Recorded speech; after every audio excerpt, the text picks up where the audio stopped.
With that, we'll bring in Behnam Ben Taleblu, an Iran program senior director with the Foundation for Defense of Democracies, Brian Leib, a former executive director for Iranian Americans for Liberty, and the CEO of Henry Public Relations. Gentlemen, thank you for coming on. Mr. Taleblu, your thoughts on the meeting with Benjamin Netanyahu and the president? They've met multiple times, but on the topic matter of Iran and the Pentagon possibly readying a second aircraft carrier.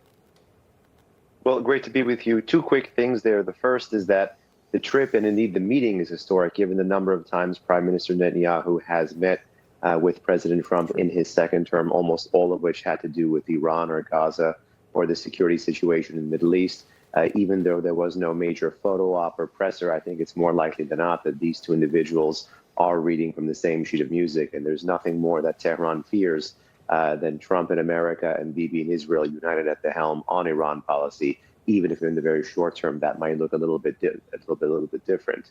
With respect to the carrier, however, this is where I have a little bit more concerns, because lest we forget, it was actually President Obama who had two carriers inside the Persian Gulf from 2010 to 2013, and then back again parts of 2014 to 2015, and still failed to contain and deter the Islamic Republic. So if the president is bringing military hardware into the region, one hopes that he would be able to actually use it rather than just kind of keep it parked there for military containment, because if past this prologue, the regime is going to be playing to the edge there to test our mettle.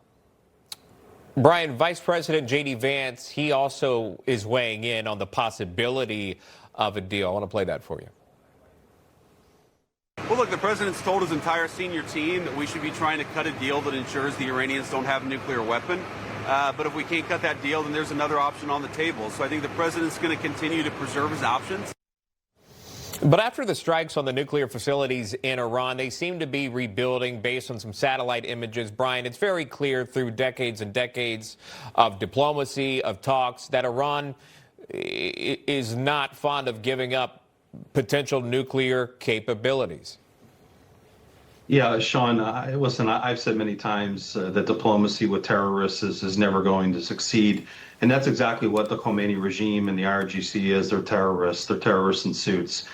So, they can, try and engage in diplomacy with us as much as they want. But at the end of the day, they're not going to give up their nuclear ambitions. They're not going to give up their ballistic missiles. And at the end of the day, that's a red line. That's the red line for the United States and for our allies in the region. So I think, President Trump is laser focused right now. He always wants to, use his peace through strength diplomacy. But as we saw before, we tried to engage in diplomacy with the Iranians. They laughed at us. They mocked us. And then we hit their nuclear sites. So I think at this point, honestly, Sean, it's not a matter of, if we're going to launch some type of calculated attack against the regime. It's just a matter of when, and we're just getting all the pieces in place to make sure that happens quickly. And not, taking out of this discussion of the reports of tens of thousands of protesters killed or arrested. Information hard to get out of that region, but we did get this. Iran marking its 47th anniversary of the Islamic Revolution yesterday with this highly provocative display aimed directly at the United States, which you can see, and maybe you can read some of the names. These are mock coffins, appearing to be mock coffins bearing the names of senior U.S. military leaders. Mr. Taleblu, what does that tell you? It tells you that this is a regime that on its 47th anniversary continues to put its money where its mouth is when it says death to America and death to Israel. Lest we forget, this is a regime that does these sorts of grotesque things to felicitate itself, but also currently, as we speak, has its religious establishment having fatwas against the sitting president of the United States. The FBI, under even the Biden administration, said that the Islamic Republic was trying to kill President Trump. And even in his first term, they were trying to kill President Trump because Trump successfully took out the regime's chief terrorist, Qasem Soleimani. So in its DNA, this is fundamentally a terror sponsoring and terror exporting state. These grotesque displays simply highlight that for us. I think it's time that we align ways, means, and ends when it comes to national security to put the world's foremost state sponsor of terrorism out of business, because this is the stuff they're intent on do, even if they can just limp along. Brian, how important is it that the commander-in-chief follows through on some of the words that he said?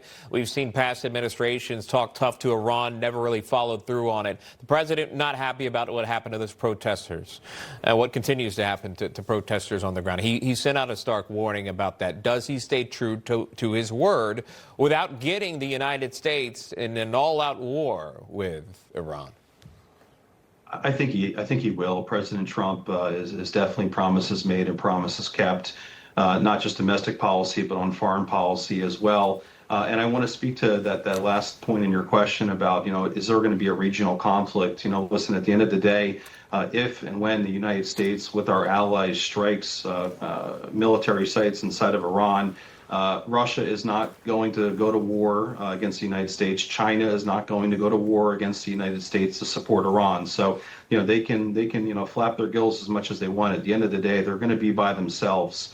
No one is going to go to war with the United States to defend Iran. So I think, in short, Sean, yes, the president is going to carry out on what he promised and standing with the Iranian people. And we cannot forget that tens of thousands of Iranians were murdered in the streets just for peacefully protesting. I mean, we've all seen the grotesque videos. It's just horrible. And it just shows all of us, the American people, who this regime really is. They're never going to change their calling card ever. And I think it's time that we serve them their final notice, in my opinion. And Brian Live joining me today, and Behnam Ben Taleblu joining me as well. Thank you, gentlemen. Appreciate that.